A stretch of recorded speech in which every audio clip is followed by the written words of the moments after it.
n'hésitez pas à vous avancer pour suivre le prochain rendez-vous. Bienvenue sur le salon Passion Chocolat. Est-ce que ça va bien? Ok, c'est bien, est-ce que ça va? Ah, bon, oui, c'est important, il y a la question sur la digestion, j'ai l'impression. Aussi faire du bien, alors, salon du chocolat, bienvenue, Passion Chocolat. Est-ce qu'il y a des personnes qui viennent pour la première fois, levez la main? Ah, c'est pas mal, hein, ça fait un joli pourcentage. Bien, alors si vous venez pour la prochaine fois, bien, les salons, il pleut pas. Ah, d'accord, non, mais vas-y, 5 minutes, oui, il va se mettre en place tout doucement. Alors, le salon Passion Chocolat, c'est un rendez-vous annuel, donc chaque année, le week-end du 11 novembre, on vous invite à venir nous rejoindre pour profiter de rencontrer des artisans passionnés, parce que ce sont des métiers passion, et il y a une belle diversité, certains ont peut-être déjà vu. Il y a vraiment beaucoup de choix sur ce salon, et c'est aussi un côté un petit peu vous donner des pistes sur la dégustation d'un bon chocolat.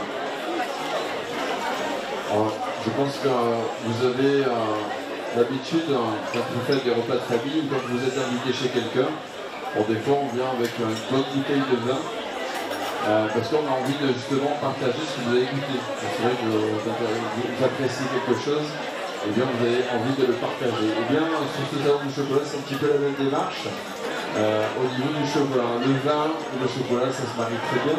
Et en même temps, on a un petit peu la même démarche au niveau des origines. Et quand vous arrivez chez quelqu'un, vous n'allez pas lui dire je viens avec une bouteille de 12 degrés 5 ou 13 degrés. Je viens avec un Saint-Chinian, avec un grès de Montpellier, je vous fais découvrir ce vin. Et bien pour le chocolat, c'est un petit peu la même démarche. L'idée c'est de faire partager aussi une nouvelle découverte, c'est ce que vous allez faire sur le salon, avec par exemple un grand cru d'origine Sao Tomé, par exemple. Et ça vous permet aussi avoir une démarche. Si vous êtes invité chez quelqu'un, ça j'ai goûté ce chocolat, il est extraordinaire. Il y a en plein de bouche, il y a un petit goût de fruits, un petit goût. Et le salon, il est là pour vous faire découvrir. Et pareil, vous allez, quand vous faites une dégustation de chocolat, alors on parle aussi beaucoup, ça c'est un petit peu marketing, de pourcentage. C'est pas le plus important. Parce que quand vous allez goûter par exemple un chocolat 65% Costa Rica et 65% Madagascar, et bien ça n'a pas du tout le même goût. Voilà, c'était la petite parenthèse pour faire un lien avec le vin et le chocolat. Et puis vous verrez tout à l'heure, je vous posais quelques petites questions, il y a pas mal de similitudes entre ces deux produits par rapport, voilà, pour faire ressortir les arômes, etc. On en parlera tout à l'heure. En attendant, j'ai le plaisir d'accueillir, il est déjà venu l'année dernière, Charles de la maison Julien, qu'on peut applaudir s'il vous plaît, Charles.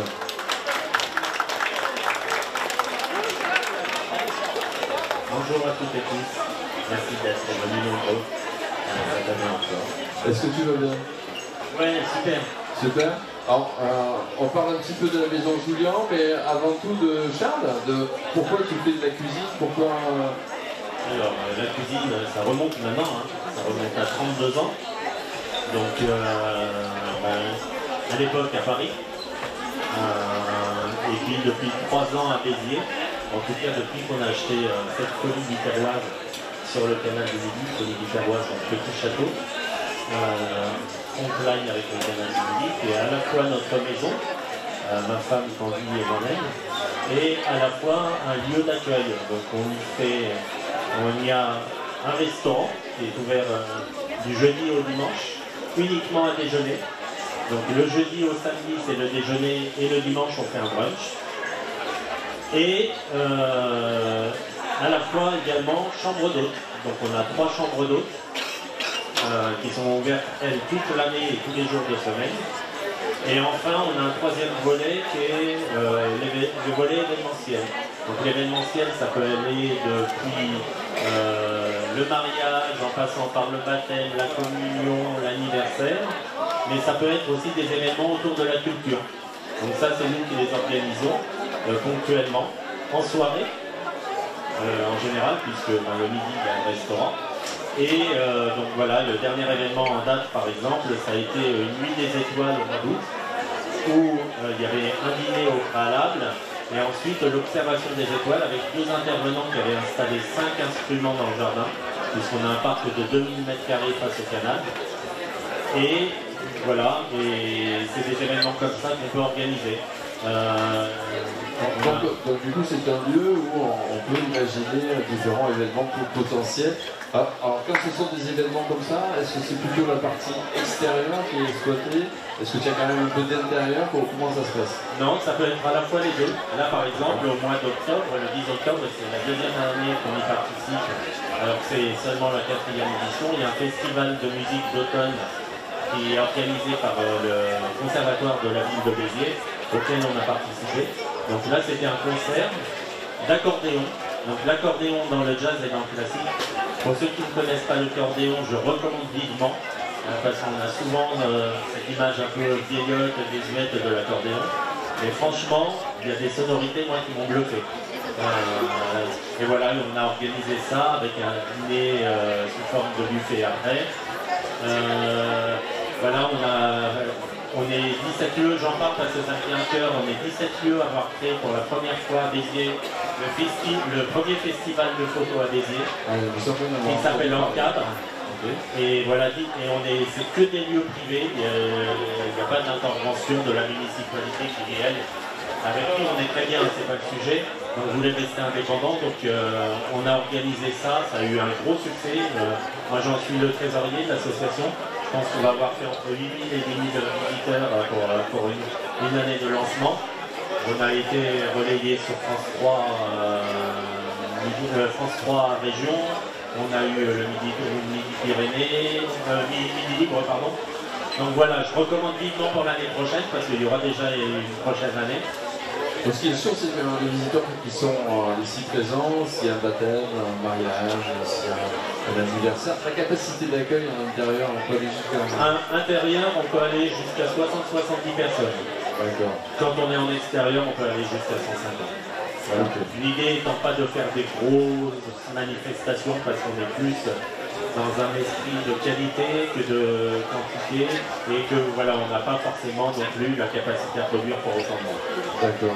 Disons, le mariage déjà, bon, souvent les mariages c'est juillet. Là on en a fait 6 entre mi-juin et quasi mi-juillet et fin juin et... Jusqu'à 50 personnes qui jouent. Ouais, bon, on en a fait un 74 cet été et l'année prochaine on a un mariage pour 100 personnes. Voilà, on en a déjà 4 de planifiés pour l'année prochaine. En cuisine, parce que c'est quand même oui, bien sûr. Un peu le fil conducteur. On est d'accord. Ce qui se passe en cuisine. Alors que... Voilà, ton orientation, Alors moi, pour résumer un petit peu mon parcours professionnel très rapidement, j'avais 4 restaurants à Paris. On a acheté cette maison il y a 3 ans, on a ouvert le restaurant il y a 1 an et demi. Moi je suis plutôt issu de la cuisine gastronomique, j'ai fait une partie de mon apprentissage chez Monsieur Robuchon à l'adresse historique qui était Jamin, rue de Longchamp. Et après, pour faire rapide, j'ai été seconde cuisine en étoilé Michelin à l'hôtel Scribe, donc une étoile Michelin à l'époque qui était un palace à Paris, qui existe toujours, qui n'est plus palace.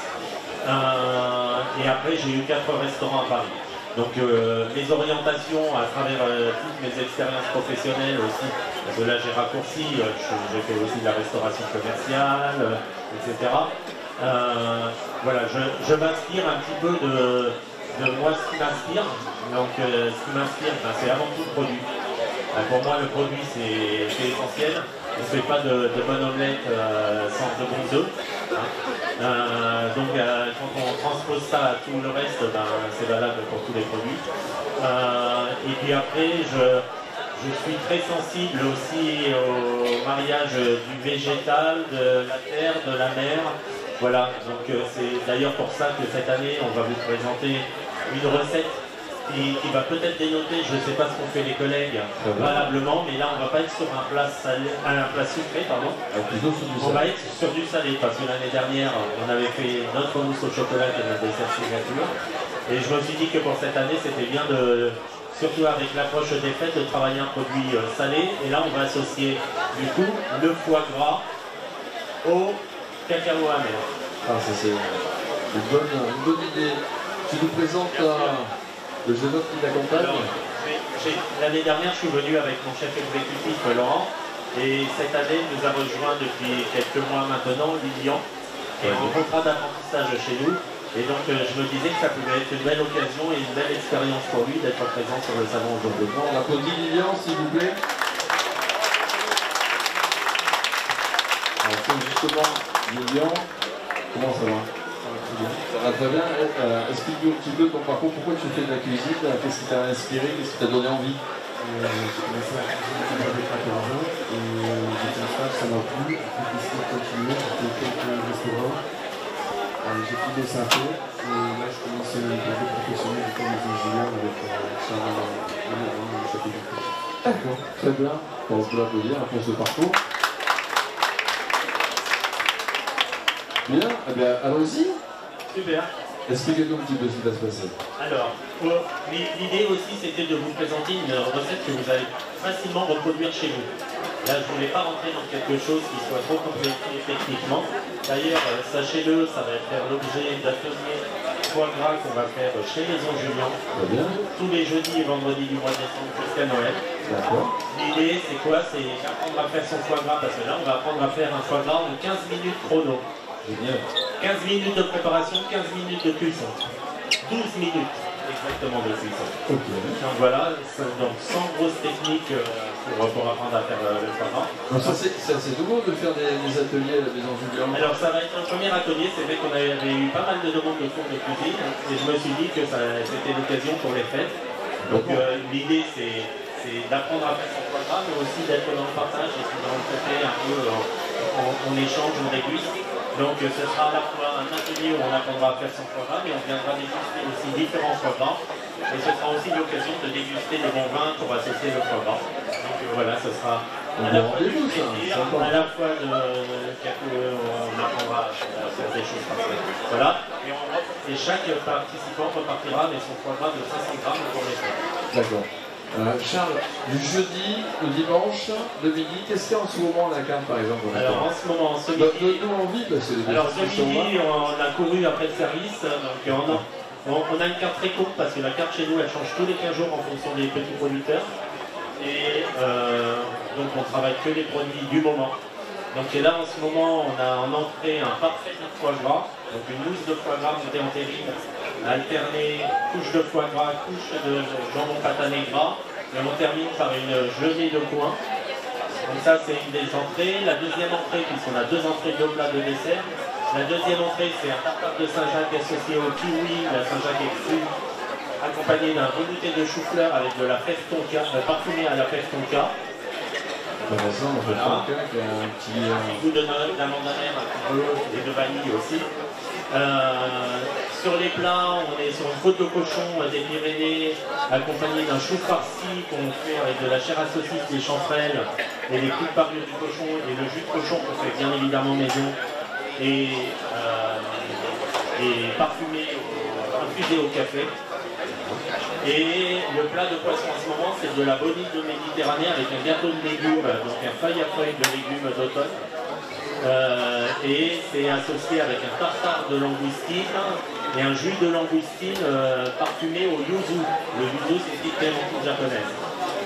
Voilà, et puis après on a notre mousse de chocolat signature et on a un deuxième dessert, la clémentine confite, avec une émulsion de châtaigne au citron et un sorbet maison à la clémentine. Bon, je sais pas si ça vous donne envie, mais moi vous pouvez applaudir, moi ça... Alors il y aura des cartes de visite après la démonstration. Allez, c'est parti pour la recette. Alors, ce qu'on va faire là, tout simplement, vous allez voir, ça prend pas beaucoup de temps, c'est qu'on va dénerver le foie gras. On va l'assaisonner en sel, en poivre, en cacao amer et en whisky. Et après, on va le malasser comme de la pâte à modeler dans du papier film, on va en faire un petit boudin. Et là, on ne va pas faire toute la recette parce que c'est facile après à reproduire. Une fois qu'on aura fait le boudin, il suffira de le plonger dans de l'eau frémissante dans une casserole pendant 12 minutes. On le laisse une nuit au réfrigérateur. et le lendemain, il n'y a pas la dégustation. Et là, tu as avancé des étapes. L'idée, c'était d'aller un peu petit. Alors là, l'idée, c'était aussi de goûter, bien évidemment, parce que si je fais du foie gras au chocolat et que vous n'avez pas l'occasion de déguster, c'est un peu dommage. En foie gras ou cacao? Cacao, pardon. Non, mais... Alors, non, merci de me répondre. Non, mais c'est pas grave, c'est parce qu'en fait, moi j'ai un souvenir, on a eu le plaisir d'accueillir aussi sur le stand Michel Grosbon, je ne sais pas si tu connais, ancien chef cuisinier à la Maison Blanche. Il a participé à un concours et il a été médaillé sur cette recette que tu es en train de faire justement du foie gras au cacao. Parce que tous les collègues avaient fait un foie gras au chocolat, et le chocolat il avait tendance à baver. Et là c'est vrai que quand on a cette recette avec le cacao, eh bien on a une marbrure, et quand on a tranché, c'est magnifique, en plus c'est très très bon. C'était pour la petite anecdote de Michel Grosbon. Oui, voilà. Très bien, allez c'est parti.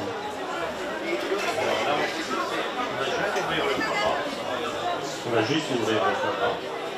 Donc j'ai les mains propres, hein, pas sur les yeux. L'idée, là, c'est d'enlever... C'est le foie gras du Gers ou... On est sur le sud-ouest, ouais. Sud-ouest. Donc là, l'idée, c'est de vérifier s'il n'y a pas des résidus de nervures. Donc celui-ci, il a l'air très propre. Donc on ne va pas le toucher plus que ça.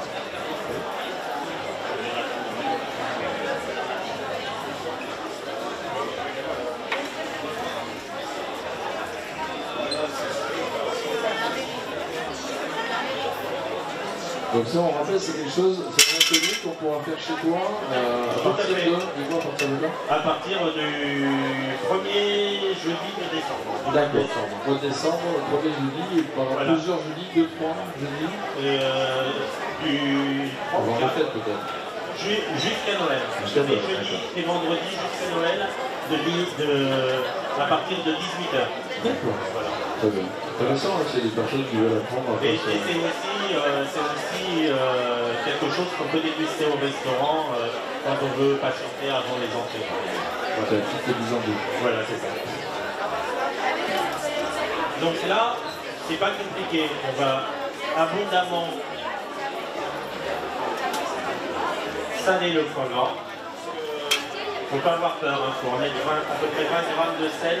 Fleur de sel? Là, on est sur de la fleur de sel. Le gloussard peut-être? Oui, c'est ça. Donc, c'est important de saler le foie gras pour lui donner du relief, bien évidemment. On sait tous que le foie gras, le sel, c'est un exhausteur de goût. Donc, il ne faut pas avoir peur de saler. Au mieux, bien saler que pas saler assez. Parce que quand on sale après cuisson ou après préparation, c'est jamais pareil. Donc bien évidemment, il ne faut pas non plus sursaler. Donc environ pour un foie gras comme ça? À peu près 15 grammes de sel. Si on travaille sel fin, 20 grammes, si on travaille de la fleur de sel, 10 grammes. D'accord. Et là, on est sur un foie gras qui est à quel point? 500 grammes. 500 grammes, d'accord. Donc après, on va juste le poivrer. Là, pareil, hein, on n'hésite pas sur le poivre, c'est pareil, hein, ça va apporter un peu plus de relief. Et ça c'est pareil, tout dépend des origines des poivres. Alors, ce qui est de sympathique, c'est que sur le salon, on vous fait voyager. En rez-de-chaussée, vous avez des producteurs de Madagascar, donc c'est tiré de producteurs, c'est pareil. Et vous avez des épices et des poivres noirs qui sont des poivres sauvages, qui sont puissants en arôme, et c'est super intéressant. Et ça peut, voilà, là aussi apporter une petite touche supplémentaire sur votre préparation. Ce qui est bien, c'est que sur une recette comme celle-ci, on peut tout imaginer en termes de... On pourrait même travailler avec des sels aromatisés, du piment d'Espelette, et le foie gras, c'est ça qui est génial, c'est qu'on peut l'associer à plein de choses. Pas mal de choses, exactement. Donc là, pareil, le cacao, on y va, on n'en met pas juste un petit peu. L'idée, c'est... Alors, bien évidemment, il ne faut pas que ce soit du cacao au foie gras, ça reste quand même du foie gras au cacao, mais il ne faut pas hésiter à en mettre. Voilà, donc là j'ai dû en mettre l'équivalent de 5 grammes. Okay. Et après, on l'arrose. Alors ça c'est ma touche, on peut le faire avec ce qu'on veut, hein, on peut le faire avec d'autres alcools. Souvent on travaille le foie gras avec du cognac, souvent on l'associé avec du cognac, de l'armagnac, du porto, du madère. Moi j'ai choisi le whisky. Ok, d'accord. Parce que je trouve que le whisky, le chocolat, le cacao, ça marie parfaitement. Et le foie gras. Et le foie gras, vraiment. Donc une fois qu'on a fait ça, j'ai envie de dire la recette elle est finie. Très bien. Après c'est le jeune homme qui va malaxer, c'est ça? Et il va le malaxer. Allez. Hop, bah, il a les mêmes propres hein, forcément. Important.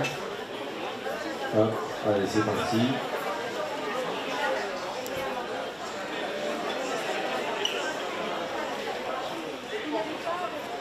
Alors là on va l'envelopper 2 fois hein, dans le film pour éviter que la cuisson...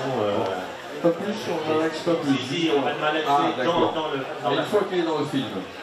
Oui, après c'est bien parce que sinon on s'en met plein de trucs.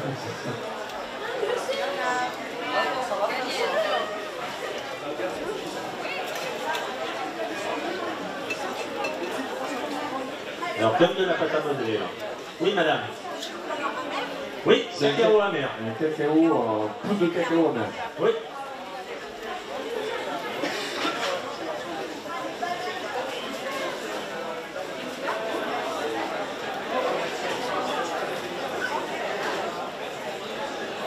Ouais, ce qu'il faut, c'est que ça soit bien fermé pour éviter que ça sorte sur les côtés. Hein.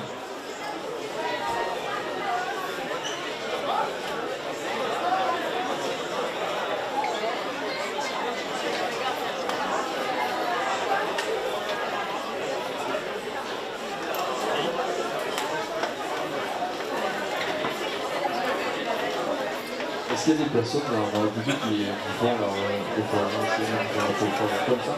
D'accord. Okay.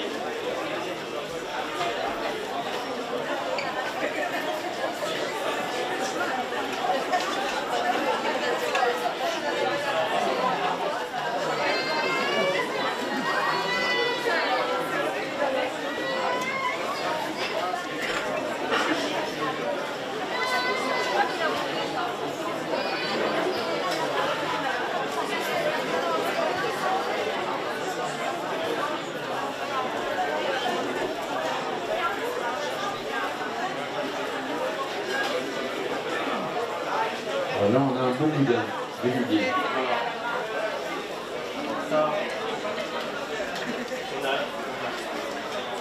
Donc on a fait un premier boudin. Donc l'idée c'est de chasser l'air, qu'il n'y ait pas d'air à l'intérieur. Et une fois qu'on a ficelé, qu'on a fait une première fois avec le film, on n'hésite pas à refaire une deuxième fois parce que ce qui est important c'est que la cuisson ça n'éclate pas et que du coup on met que tout le foie gras, le gras et une partie du foie gras qui s'échappe dans l'eau.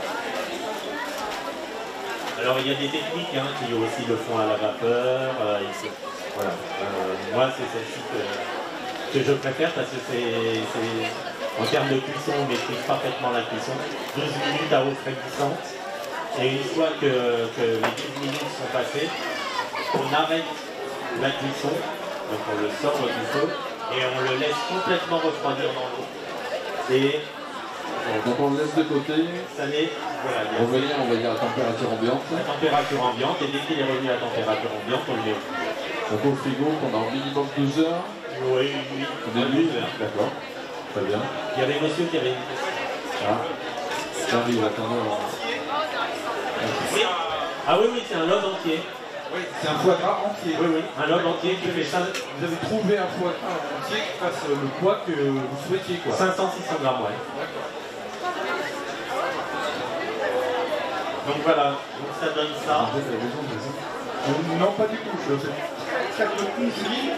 Mais j'étais invité par un ami à venir sur le salon au passage de chocolat. Je viens de raconter mon délire. Voilà. Ah, ça, monsieur, vous pourrez le faire à la maison parce qu'il n'y a rien de plus simple à faire. Intrigué, ouais. D'accord, très bien. Et ça, il faut le faire. Et madame, apparemment, elle le fait comme ça aussi. Donc confirmer, c'est très simple à faire. Alors, on revient sur ce que tu as ajouté à l'intérieur, notamment ce fameux whisky. Est-ce que quand même ce foie gras, on pourrait quand même l'accompagner avec un vin aussi éventuellement, ou plutôt là on fait une dégustation sans vin? Alors on pourrait l'associer. Alors maintenant je ne suis pas venu avec du vin parce que. Non mais c'est pas grave. Non mais bon. Alors non mais une question. Je me suis posé la question, mais je me suis dit, est-ce qu'on a le droit au niveau par rapport à la législation sur l'alcool, etc. Je ne savais pas. Non, mais par exemple, dans un restaurant, si tu fais ce foie gras. Alors moi je l'associe bien évidemment, la chose très classique c'est de l'associer avec des vins plutôt sucrés. Mais par exemple pour retrouver le wheat, pour avoir fait beaucoup de dégustations avec des grands chefs ou des maîtres meilleurs ouvriers de France. Et là, par exemple, le whisky, un bon whisky tourbé ou un Islay ou voilà, un whisky avec un certain nombre d'années, c'est magnifique avec un foie gras. Une petite confiture de fille. Alors moi, très honnêtement, c'est pas ton truc. C'est pas mon truc. Moi je trouve que le foie gras c'est tellement bon qu'il n'y a pas besoin de systématiquement lui rajouter du sucre. Surtout si on doit déjà sucré, on va rajouter du sucre. Donc, avec par exemple un Banyuls. Ah, un Banyuls, ouais. Un Mori. Un Mori. Un Muscat de Frontignan. Aussi, par exemple. Justement. Voilà, pour rester dans la région. Il y a tellement de belles choses. De toute façon, les trois qu'on vient de citer. C'est par ici, hein. On y est. On y est. Très bien. Alors. Bon, qu'est-ce qui se passe maintenant? On va peut-être. Maintenant, ce qu'on va faire, c'est qu'on va sortir le foie gras qui a déjà. Alors, ça y est, la cuit. On l'a laissé reposer toute une nuit. Ok. Et on va la sortir. Voilà, on va la voir. Hop, le voilà. Le même en couleur. Et là, Lilian va nous en faire des tranches. On va faire des petits cubes de foie gras qu'on va vous mettre en dégustation. Ah oui, je vois que tu as donné une petite feuille de. Alors ça c'est de la schiacciatina. Ah, intéressant. La schiacciatina c'est un pain d'origine toscane, en Italie, qui est un pain non levé à l'huile d'olive. Donc on a fait tout à l'heure. Comment tu moi figurer la recette pour faire ça? C'est très simple. Très simple. Est-ce qu'il y a des font des petits pains comme ça à la maison? Ok. Huile d'olive, eau, farine, sel. Rien d'autre. Les ingrédients. Les ingrédients. Une dose d'huile d'olive. Donc là, il y avait 50 g d'huile d'olive. Okay. 2 doses d'eau. Okay. 100 g d'eau. 2 belles pincées de sel. Et la farine, 250 g. Et donc on étale, surtout ce qui est important, c'est de l'étaler très fin. Oui. On le voit là, même comme ça, il est transparent. Alors moi sur le coup, je vais te dire, de loin, hein, j'ai cru que c'était une feuille pour faire un millefeuille. Donc de loin, hein, bon, oui, après on voit bien que ça va y avoir une pâte feuilletée, mais bon. Et ça cuit 7 minutes au four à 240 degrés. Voilà. Tout simplement.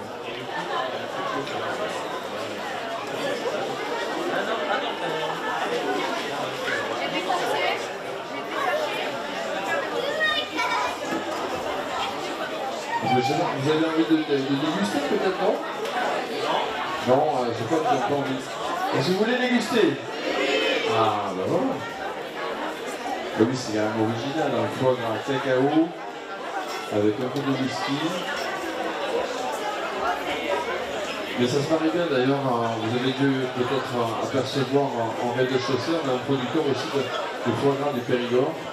Parce que voilà, justement, on voulait faire ce lien. Quand on avait invité Michel Grosban, ancien chef cuisinier à la Maison Blanche, qui a ouvert des restaurants pour Frank Sinatra. Il a ouvert des restaurants pour des... C'est une personnalité, c'est quelqu'un d'adorable qui est venu sur le salon. Il a des anecdotes en mutuant en voilà avec des artistes. Et d'ailleurs, ça a été un des premiers chefs français à gérer toutes les cuisines des JO d'Albertville. Donc ça a quelques années. Hein. Donc, 92, ouais. Et donc c'était le chef qui gérait toutes les brigades de tous les restaurants, aussi bien des athlètes que des invités, des chefs d'État qui venaient au JO. Et c'est lui qui a fait aussi cette mise au point de ce fameux foie gras au cacao. Et qui a été justement justement récompenser. Tout à l'heure, Ricardo parlait de marbrure. Là, je ne sais pas si on le voit bien, hein, les marbrures. Je sais pas si. Alors, la caméra, je sais pas si vous suivez bien derrière. Ah, voilà. Ouais, voilà, on voit un petit peu, mais vous verrez mieux de plus près tout à l'heure. Mais vous pouvez vous avancer hein, si vous voulez faire. Voilà, si vous voulez faire une petite photo de ce qu'il y a là. Et puis aussi, surtout, si vous voulez, les cartes de visite du restaurant. Est-ce qu'il y a des personnes qui veulent de contact? Hop. Vous les personnes peut-être? Hop, mesdames. Ouais, mais ça, vous avez pas dit vous avez déjà. En fait, ça fera plaisir à madame. Pardon, excusez-moi. Oui, bien sûr. Est-ce qu'il y a d'autres personnes qui veulent donner des cartes de restaurant? Et surtout, Non, pour faire le fameux atelier foie gras. Et après, vous arrêtez. Vous le laissez dans l'eau après les 12 minutes de frémissement. Et une fois que c'est froid, vous le débarrassez dans un récipient que vous mettez au frigo et vous le consommez le lendemain. Ah non, rien. Non, parce que justement, c'est ce qui va permettre de maîtriser, d'avoir cette belle cuisson rosée. Parce que ça va continuer de cuire pendant que ça reste dans l'eau, même après les 12 minutes. Alors pour cette recette et ce partage, on peut applaudir Charles et Julien qui l'accompagnent, Lilian pardon, qui nous ont fait le plaisir de répondre à notre invitation pour venir justement vous faire partager cette recette et bien sûr la déguster. Ça c'est sympa. Allez, c'est parti.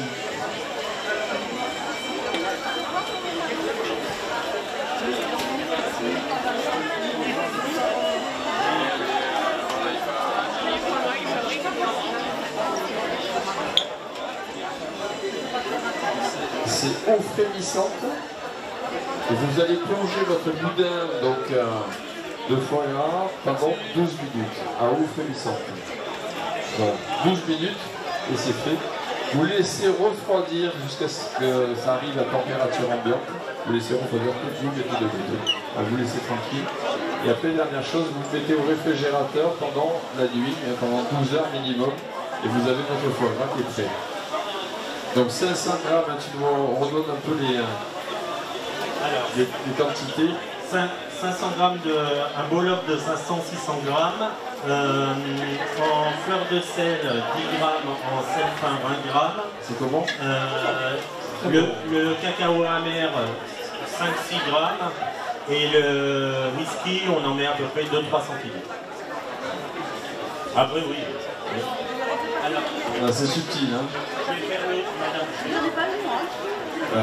Ne vous inquiétez pas, vous allez en avoir. Sinon personne ne va être servi.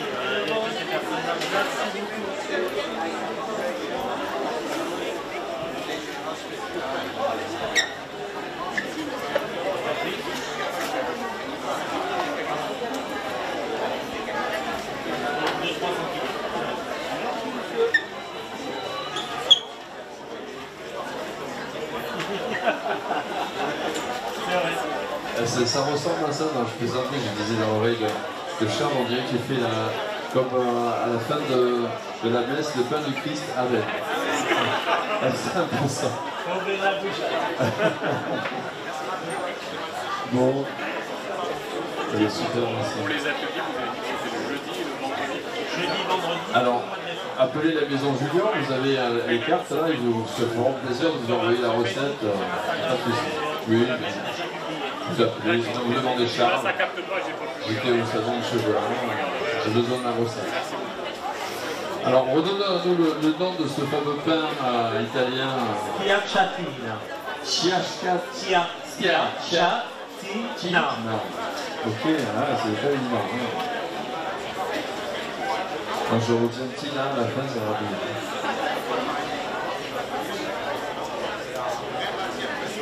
Oui, petite dégustation de foie gras. On ne peut pas refuser. Eh bien oui, bon, il y en a beaucoup.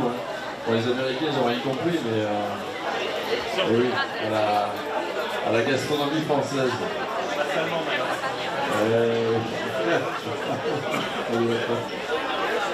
Allez, merci. Et, quand vous aurez à nouveau les maris, on pourra encore applaudir ces deux messieurs qui sont venus spécialement pour vous faire plaisir.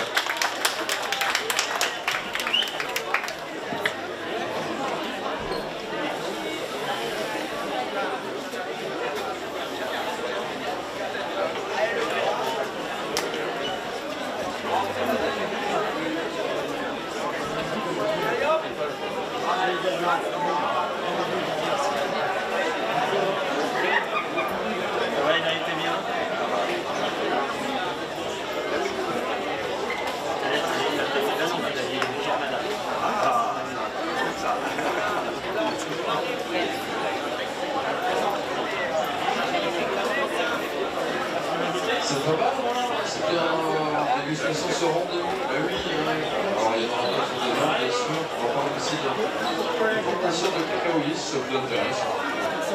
D'ailleurs, ça vous a plu? Ouais. Bon, et très bien. Alors, vous avez su comment le savoir?